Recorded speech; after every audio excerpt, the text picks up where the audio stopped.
Hi everyone, this is William from the Headphone Experience. I'm here tonight with the third part of a four-part series of videos I started a couple months ago.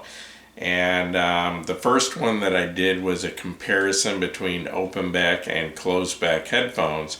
The second was a comparison between dynamic driver headphones and planar magnetic headphones. Well, anyway, this is the third part of that series, and I got pretty busy with reviews, so I'm just now getting to this. But anyway, this is a comparison between tube headphone amps and solid state headphone amps. And then eventually, I hope to get to the fourth video in this little series, and that would be a comparison between Delta Sigma chip DACs and R2R DACs. So anyway, this video, it's not a technical video. I'm not going to explain how tube amps work or how solid state amps work.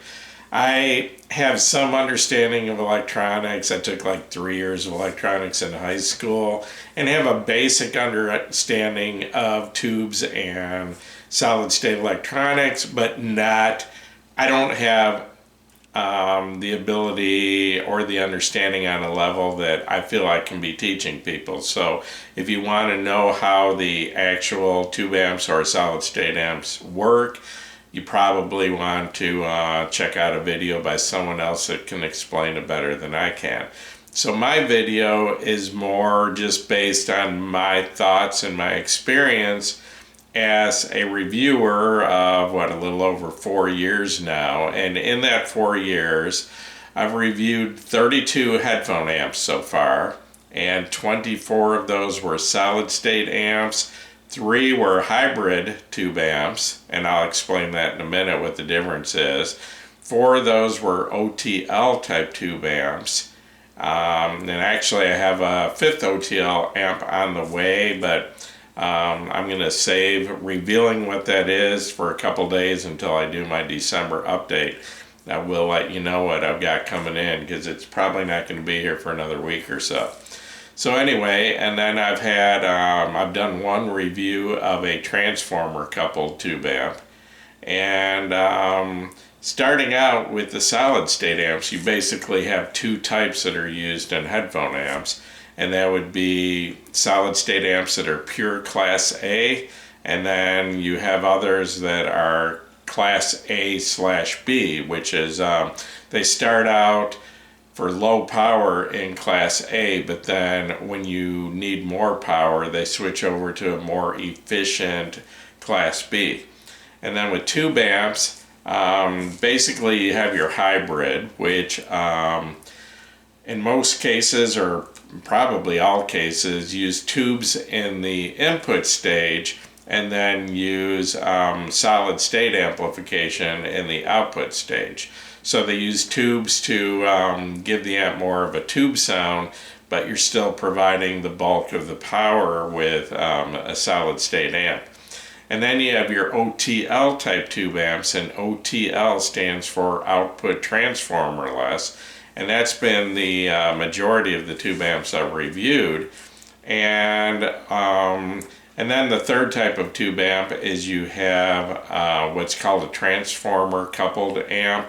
And with speaker amps, those are the most common. And what that does is it brings down the output impedance of the amp, which helps it to match up with more speakers or more headphones. OTL type tube amps usually have a pretty high output impedance, and that can have a lot of effect on what headphones work with them well, which match up well, and what type of headphones you can use them with, because some headphones, it will drastically change the sound of the headphone having a high output impedance. So anyway, getting into a comparison of the two.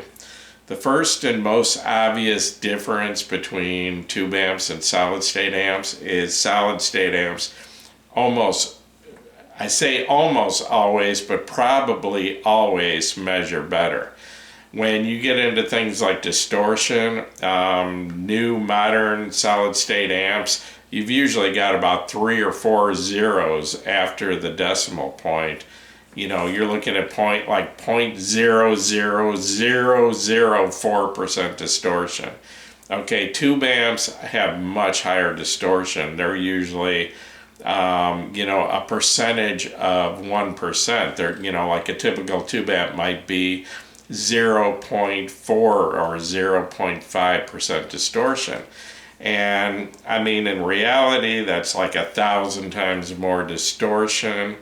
But from my understanding and what I've heard is very few people can hear distortion in music below 1%. And most, I don't think, can hear distortion below 3%. So as long as you're under 1% distortion, it's probably not a factor. You're talking about numbers that are beyond the threshold of human hearing. So anyway, but that's what it comes to. The biggest difference is a solid state amp is going to measure a lot better than a tube amp, but that's not always a good thing, because tube amps, some of that distortion is in the form of what are called second order harmonics. And even though it is a form of distortion, the fact is that many people find it desirable. They actually like the way that music sounds when you do introduce these second order harmonics. And so a lot of people think that it gives it a more natural, more real sound. So, and just a more pleasant sound. So that distortion factor on paper, you would just automatically assume a solid state amp is going to sound much better, but in reality, a lot of people prefer the tube amps. And I'll be honest with you, when I first started doing reviews about 4 years ago, I was really obsessed with getting the cleanest, most detailed sound I could out of both headphones and amps and DACs and all the equipment. And the last couple of years, the more I've listened to tube amps, the more I've listened to R2R DACs, and even some of the headphones I've listened to, I've started leaning a lot more towards a warmer, more liquid, a richer sound, more lush, and I just find it more enjoyable. So I've kind of gotten away from that super detailed, super analytical sound, which I thought was so great at first. But the fact is, when you listen to equipment like that, and there's no doubt about it, it's super detailed analytical sound, where you hear details on a recording that you never heard about. That is exciting. But what I found out, and I don't think this is just me, I think it's a lot of other people, when you listen to a system like that, you end up where you only listen to your very best recordings. You end up listening to about 10 recordings over and over and over, because your less than perfect recordings just don't sound good in a system like that.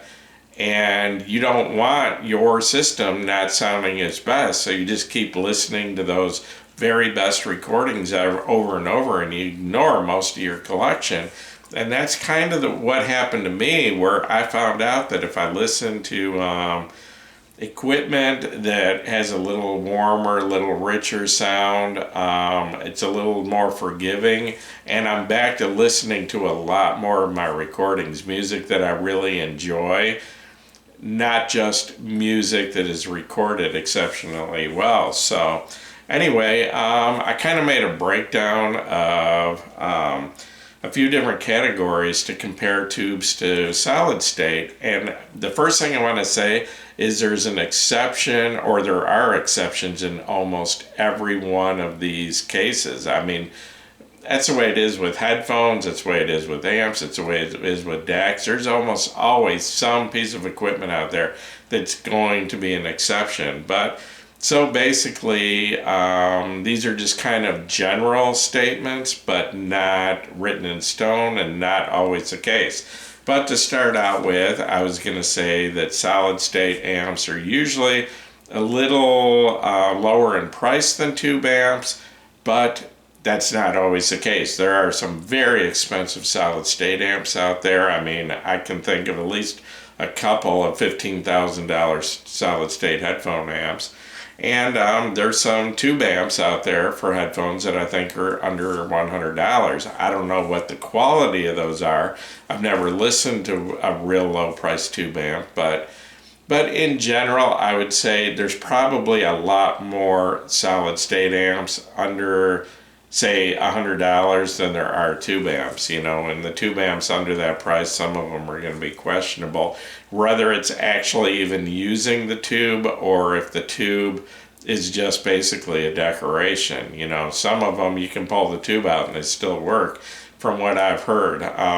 My other administrator at the Headphone Experience knows a lot more about tubes than I do. And he's told me that a lot of times tubes on the really low price tube amps are just for decoration. They just put a little power into it so it lights up, and it's not even, the signal isn't even going through the tube. But anyway, but there is one category that definitely solid state has a big advantage, and that is maintenance. Solid state amps are, as long as it's built well and is of good quality, it's probably going to last for 20 years, maybe longer, and you're never going to have to do a thing to it. Where a tube amp, tubes wear out, that's just a fact. You're going to have to replace the tubes somewhere down the line, and I'm not sure how long the average tube lasts. I think I've heard numbers of like 5,000 hours. Well, 5,000 hours, if you left it on 24 hours a day, that's like 7 months. So you don't want expensive tubes wearing out that quick, so you definitely don't want to leave a tube amp on 24 hours a day, where some people do leave their solid state amps run continuously. Excuse me just a second.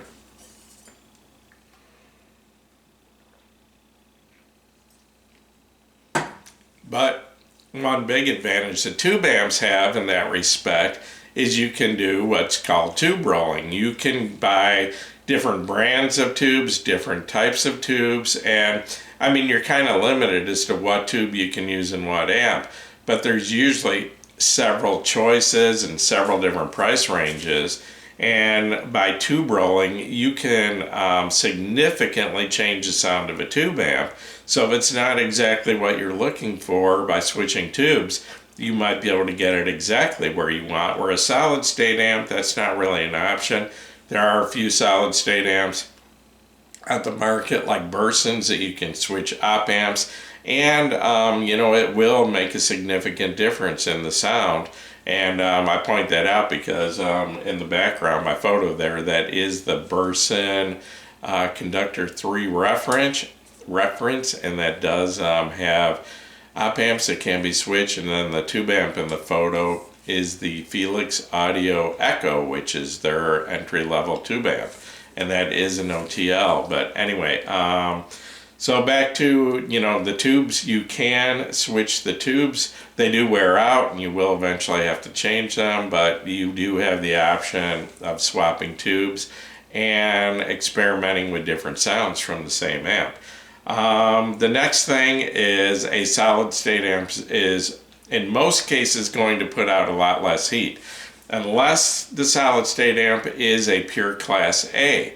A pure class A amp draws the same amount of current even at idle, even when you have the volume all the way down, and does produce quite a bit of heat. I've had, my Audio GD Master 9 is a pure class A amp, and it does get pretty warm. I mean, that the whole chassis, and that's a 32-pound amp.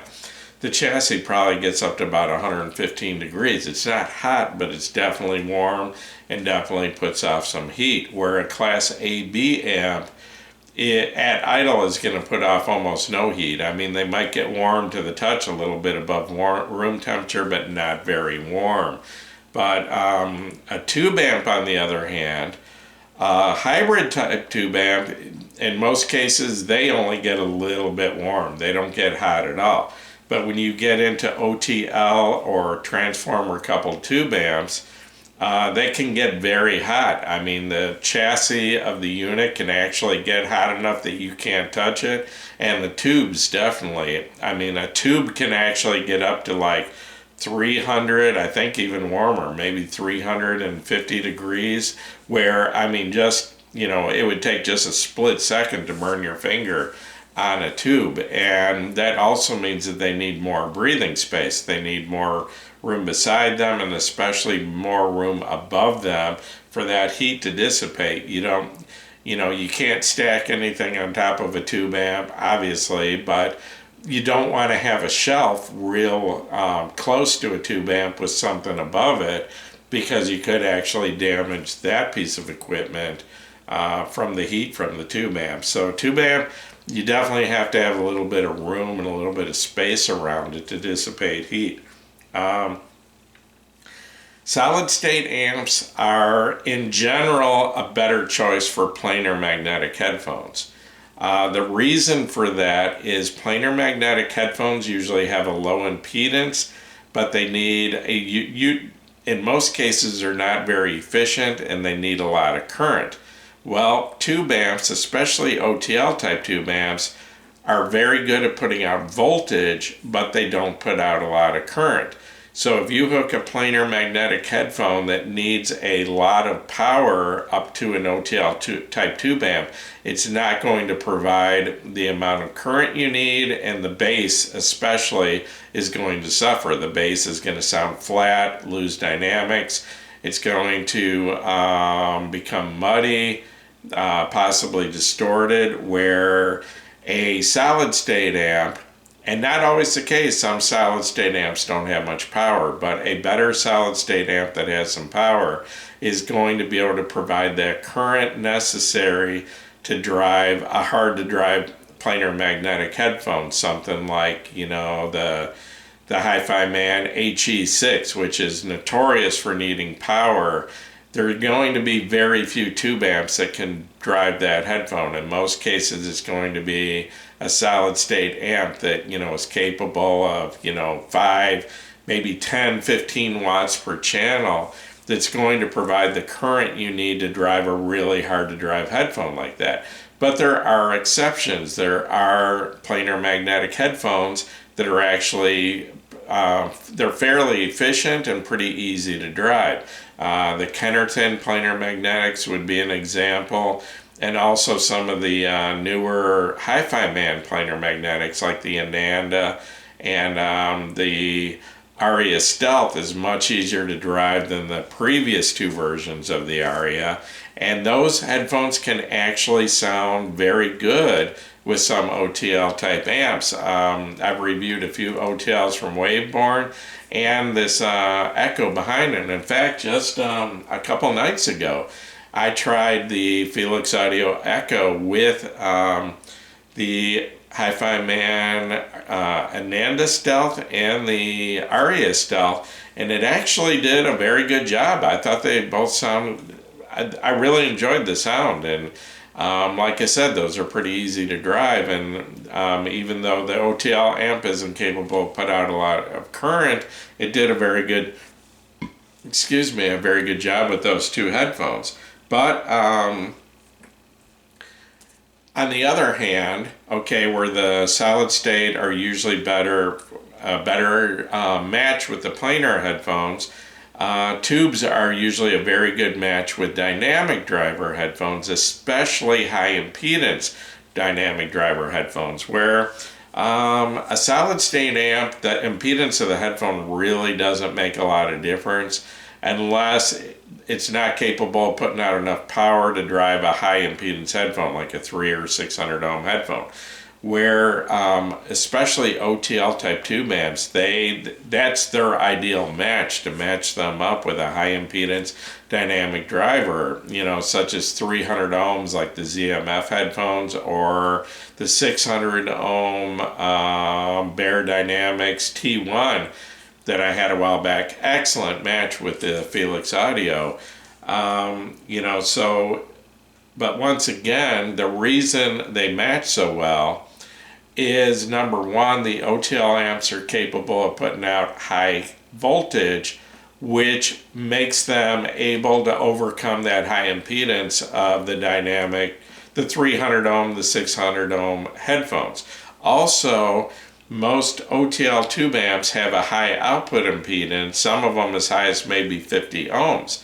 Well, that's part of the reason they don't match up well with low impedance headphones in most cases.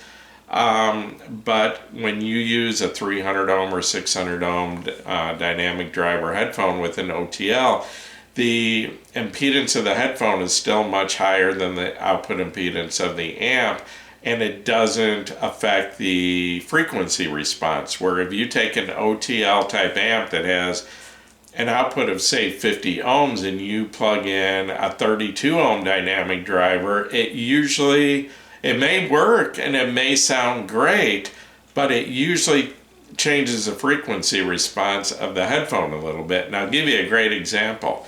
The Grotto SR80E. That's a 32 ohm dynamic driver, very easy to drive. When I plug that into the Felix Audio Echo, it significantly changes the sound of it. It tames down the treble a bit. It warms up the mid-range a little bit, and it without a doubt gives that headphone more bass, which in my opinion, that's a good thing. And it might not be the tightest bass in the world. It gives it, I guess I would call it bloom, where it kind of emphasizes the bass, and it does loosen it up a little bit, but in that case, I think it sounds incredible. I've never heard the little Grotto SR80 sound as good as it does with the Felix Audio Echo, but most people would tell you that's not a proper match. You don't use a 32 ohm headphone with an OTL type amp, but it just happens to work. So like I said, there's exceptions with just about everything. And then the other case is I've reviewed one transformer coupled tube amp, and that was from Waveborn, and that lowers the output impedance of the headphone amp, and it doesn't really change the frequency response of headphones. And that one is putting out 3 watts per channel, so it can put out enough current to drive any planar magnetic headphone I've used with it. And it also it works with everything, high impedance, everything. So that is an amp that, in my opinion, works with every headphone I've thrown at it. But you know, it is transformer coupled, and putting output transformers on a tube amp usually significantly increases the price. As far as I know, I don't think you can touch a transformer coupled tube amp for less than probably $800 or $900. So the price is definitely up there, and they can run up into the thousands. So, but they do work with just about everything, similar to the way a solid state amp would work. The headphone impedance definitely has an effect, and I kind of pretty much covered that, but like I said, the headphone impedance doesn't have much effect on most solid state amps, but with the tube amp it can have a big effect on the way it sounds. But I think I covered that well enough. I don't have to really talk about that issue anymore. In general, I would say solid state amps are more neutral, and that goes back to the headphone impedance. It's because the headphone impedance doesn't affect the sound in a large way with the solid state amp, where the impedance of the headphone, like I gave you the example of the Grotto, the sound of the headphone can drastically change with the tube amp, because the combination can change the frequency response. And a lot of people would refer to that as they color the sound, and that's what tube amps can do. A tube amp, depending on the headphone, depending on the impedance, depending on the driver type, can color the sound of the headphone. And in some cases that may be a bad thing. It may make it not sound natural or the way it was meant to sound, but in other cases it can make it sound incredible. And so that's, part of the reason that so many people do like tube amps is because they do slightly color the sound. And, a lot of people find that to be, favorable, a good thing, that they think it sounds better. And, in some cases, I would say I feel the same way. In most cases, I would say in general, because of the lower distortion rate, a solid state amp has a cleaner, more detailed sound. But once again, that's not always the case. Even though a tube amp is going to have a higher distortion level, I'll be honest with you, the amp, of all the amps I've reviewed so far, and that's 32 headphone amps according to my count, the headphone amp that I would say has the cleanest, most detailed sound is that transformer coupled tube amp that I reviewed from Waveborn. The detail is just outstanding. I don't know what kind of specs it has as far as distortion levels, but the detail, retrieval, the resolution of that amp is just absolutely outstanding. So once again, there are exceptions. I would just say, in general, if you took a tube amp and solid state amp at the same price, the solid state, because of the lower distortion levels, is going to have a slightly cleaner sound. But like I said, like almost everything else, there are exceptions. I would say in general, solid state amps have a little bit of a colder, and by colder I mean the opposite of warmer, kind of a colder, drier sound, a little more of a analytical sound, where tube amps tend, in most cases, to have a warmer, little more liquid, little more smoother, more kind of flowing sound, a little bit richer, a little bit more lush. But like I said, that's not always the case. Solid state amps, if you've got a 100% pure Class A amp, most of those have a warm tube-like sound, where the Class A/B tend to be a little drier and a little cooler sounding. And then also I've listened to some hybrid amps that sound very much like solid state amps. The tubes might warm it up a little, but don't really affect the sound that much. The one big difference that I've noticed, and this is part of the reason I really do like tube amps, is, to me, solid state amps tend to have a little bit more of a two-dimensional sound with a little less depth to it. I mean, they can have a really wide sound stage, tall, but just not quite as much depth and not quite as much layering, where I hear the different instruments at different distances, both from the side and in front, where tube amps, I tend to hear more depth in the music. It just sounds to me like some of the sounds are coming from further out front, and I hear more layering, where instead of the sound just being in the middle and both sides, I hear it at different distances. And that depends a lot on the headphones. Not every headphone is capable of giving depth, where some are more capable, and I think probably the Kennerton Thror, more so than any headphone that I've heard so far, is capable of projecting the depth and the layering to the soundstage. But it's just been my experience that tube amps just seem to have more of a three-dimensional layered sound than solid state amps do. And once again, there are exceptions. There are solid state amps that have great depth, and there's tube amps that don't have as much. But I would just say in general, I think the tube amps I've heard have had more depth to the soundstage.